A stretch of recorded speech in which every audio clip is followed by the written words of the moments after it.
हे माँ, सबसे पहले आपको और आपके उस नन्हे प्राण को मेरा कोटि कोटि वंदन। आज मैं आपसे गर्भ के 16 संस्कारों के बारे में बात करने जा रहा हूं, जैसा कि गर्भ गीता में बताया गया है। ये केवल परंपराएं नहीं हैं, बल्कि जीवन को शुद्ध, संतुलित और दिव्य बनाने की एक संपूर्ण प्रक्रिया है। गर्भ गीता हमें ये सिखाती है कि जब एक आत्मा इस संसार में आने की तैयारी करती है, तब वो केवल शरीर धारण नहीं करती, बल्कि अपने साथ अनेक जन्मों के संस्कार भी लेकर आती है। और हे माँ, उस आत्मा को दिशा देने का सबसे बड़ा दायित्व आपको ही मिला है। आपके विचार, आपकी भावनाएं, आपका आहार, आपका व्यवहार, सब कुछ उस नन्हे जीवन को आकार देता है। गर्भ गीता के अनुसार 16 संस्कारों की शुरुआत गर्भाधान से होती है, जहां माता पिता के शुद्ध विचार और पवित्र भावना एक उच्च आत्मा को आकर्षित करते हैं। इसके बाद पुंसवन संस्कार आता है, जिसमें गर्भ में पल रहे शिशु के मानसिक और शारीरिक विकास की नींव रखी जाती है।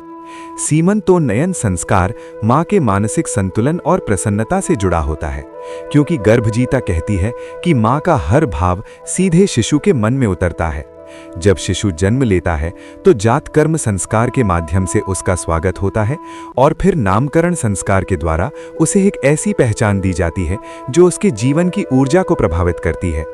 जैसे जैसे बच्चा बड़ा होता है, निष्क्रमण, अन्नप्राशन और मुंडन जैसे संस्कार उसके शरीर और मन को शुद्ध करते हैं। गर्भ गीता में विशेष रूप से अन्न के महत्व को बताया गया है। जैसा अन्न वैसा मन। इसलिए हे मां, गर्भावस्था से ही शुद्ध और सात्विक आहार लेना अत्यंत आवश्यक माना गया है। आगे चलकर विद्यारंभ और उपनयन संस्कार के माध्यम से बच्चे को ज्ञान और अनुशासन की दिशा में आगे बढ़ाया जाता है। वेदारंभ संस्कार उसे आध्यात्मिक ज्ञान से जोड़ता है, जिससे वो केवल बाहरी दुनिया ही नहीं, बल्कि अपने भीतर की चेतना को भी समझ सके। केशांत और समावर्तन संस्कार जीवन के उस चरण को दर्शाते हैं जहां बच्चा परिपक्व होकर अपने कर्तव्यों को समझने लगता है। विवाह संस्कार दो आत्माओं के मिलन का प्रतीक है, जहां से एक नई सृष्टि की शुरुआत होती है। इसके बाद वानप्रस्थ और संन्यास संस्कार व्यक्ति को धीरे धीरे संसार से अलग होकर आत्मा की ओर ले जाते हैं। गर्भ गीता हमें ये समझाती है कि जीवन केवल जन्म से मृत्यु तक की यात्रा नहीं है, बल्कि ये आत्मा के विकास का एक सतत क्रम है।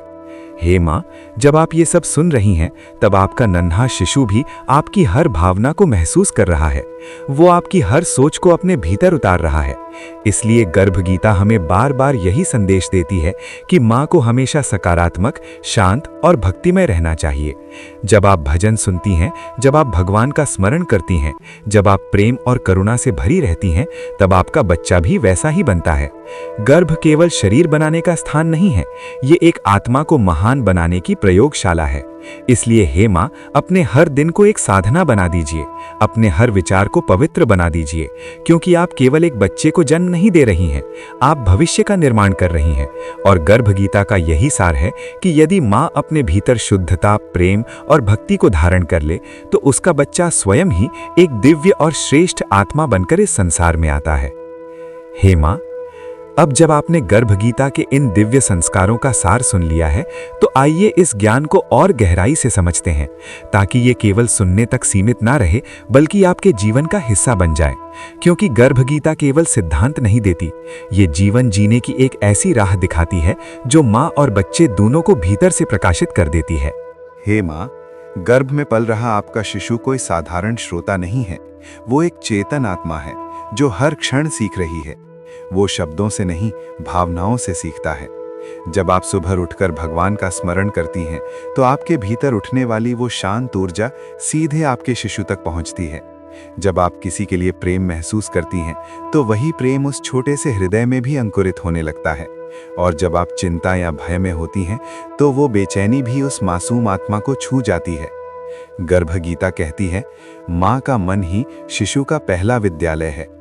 इसलिए हे माँ, ये समय केवल शारीरिक देखभाल का नहीं, बल्कि मानसिक और आध्यात्मिक साधना का है। आप जो भी देखती हैं, जो भी सुनती हैं, जो भी सोचती हैं, वो सब आपके बच्चे के व्यक्तित्व का हिस्सा बन रहा है। इसलिए अपने आसपास ऐसा वातावरण बनाइए जहां शांति हो, मधुरता हो और सकारात्मकता का प्रवाह हो। धीरे धीरे अपने दिन की शुरुआत को एक छोटी सी साधना में बदल दीजिए। सुबह की पहली किरण के साथ कुछ पल अपने भीतर झांकिए, अपने शिशु से मन ही मन बात कीजिए, उसे बताइए कि वो कितना प्रिय है, कितना दिव्य है। जब आप इस तरह जुड़ती हैं तो आपके और आपके बच्चे के बीच एक अदृश्य लेकिन अत्यंत गहरा संबंध बनता है। यही संबंध आगे चलकर उसके आत्मविश्वास और भावनात्मक शक्ति की नींव बनता है। हे माँ, गर्भगीता हमें ये भी सिखाती है कि भोजन केवल शरीर का पोषण नहीं करता, बल्कि मन और विचारों को भी प्रभावित करता है। इसलिए जो भी आप खाएं, उसे प्रसाद की तरह ग्रहण करें, शांत मन से, कृतज्ञता के साथ। सात्विक और ताज़ा भोजन आपके भीतर एक शुद्ध ऊर्जा पैदा करता है, जो सीधे आपके शिशु के विकास में सहायक होती है। याद रखिए, आप जो खाती हैं, वही आपके बच्चे के मन और मस्तिष्क का निर्माण करता है। अब एक और गहरी बात। हे माँ, कभी कभी जीवन में परिस्थितियां कठिन हो जाती हैं, मन उदास होता है, तनाव आता है, लेकिन गर्भगीता हमें यही सिखाती है कि ऐसे समय में भी अपने भीतर की रोशनी को बुझने न दें। यदि कभी आप दुखी हों तो अपने शिशु के बारे में सोचिए।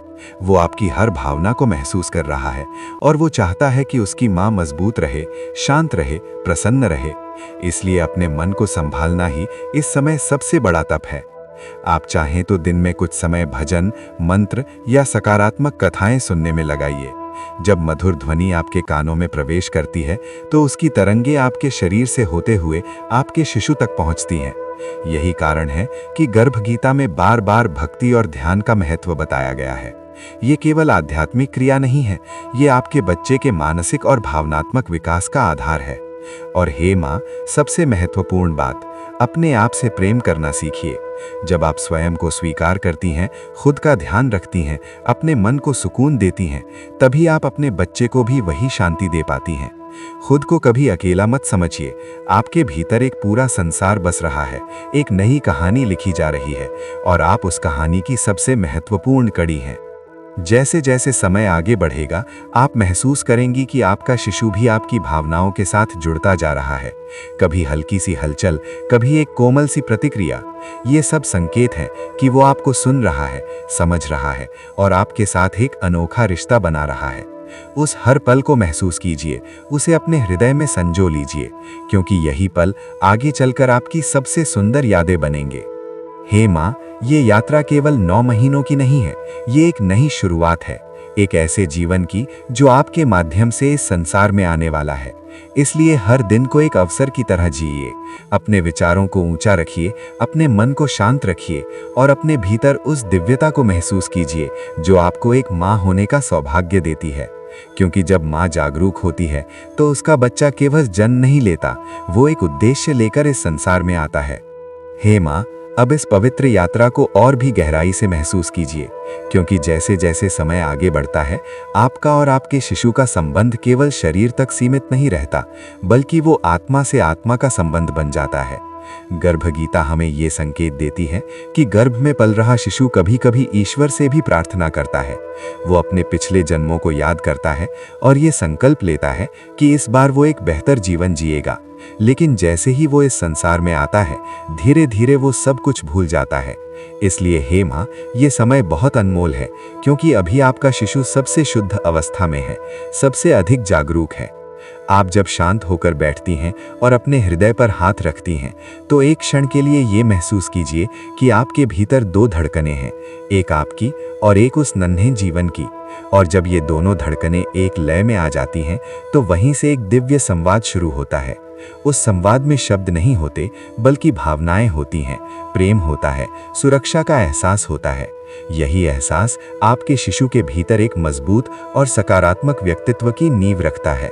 हे माँ, कभी कभी आप सोचती होंगी कि क्या मेरा बच्चा सच में मुझे समझता है? तो गर्भगीता का उत्तर है हाँ, वो आपको हर पल समझता है। वो आपकी आवाज को पहचानता है, आपके स्पर्श को महसूस करता है और आपके मन की स्थिति को अपने भीतर उतार लेता है। इसलिए अपने शब्दों को मधुर रखिए, अपने विचारों को पवित्र रखिए और अपने आसपास ऐसे लोगों और वातावरण को रखिए जो आपको खुशी और शांति दे। अब एक और महत्वपूर्ण बात, हे माँ, इस समय केवल बाहरी दुनिया से जुड़ना ही आवश्यक नहीं है, बल्कि अपने भीतर की दुनिया से जुड़ना भी उतना ही जरूरी है। कुछ समय अपने लिए निकालिए, आंखें बंद करके गहरी सांस लीजिए और अपने शिशु के साथ एक शांत यात्रा पर निकल जाइए। उसे एक सुंदर प्रकाश के रूप में देखिए, उसे आशीर्वाद दीजिए, उसे ये विश्वास दिलाइए कि वो सुरक्षित है, प्रिय है और इस संसार में आने के लिए पूरी तरह तैयार है। गर्भगीता हमें ये भी सिखाती है कि हर आत्मा अपने साथ एक विशेष उद्देश्य लेकर आती है। आपका शिशु भी इस संसार में यूं ही नहीं आ रहा, वो कुछ नया करेगा, कुछ अच्छा करेगा और इस दुनिया को एक बेहतर स्थान बनाएगा। और उस उद्देश्य की पहली सीढ़ी आप हैं, आपका मार्गदर्शन, आपका प्रेम और आपके संस्कार। हे माँ, जब आप अपने दिन को जीती हैं, चाहे वो छोटा सा काम ही क्यों ना हो, उसे पूरी सजगता और प्रेम के साथ कीजिए। जब आप पानी पीती हैं तो ये सोचिए कि ये जल आपके शिशु को जीवन दे रहा है। जब आप आराम करती हैं तो ये समझिए कि आपका विश्राम आपके बच्चे की शक्ति बन रहा है। इस तरह हर छोटा कार्य भी एक साधना बन जाता है। और यदि कभी आपके मन में डर आए या भविष्य की चिंता सताए, तो एक बात हमेशा याद रखिए, आप अकेली नहीं हैं। ईश्वर की कृपा हर पल आपके साथ है और वो नन्हा जीवन भी आपके साथ एक अदृश्य शक्ति बनकर खड़ा है। उस पर विश्वास रखिए, अपने आप पर विश्वास रखिए और इस यात्रा को पूरी श्रद्धा और धैर्य के साथ पूरा कीजिए।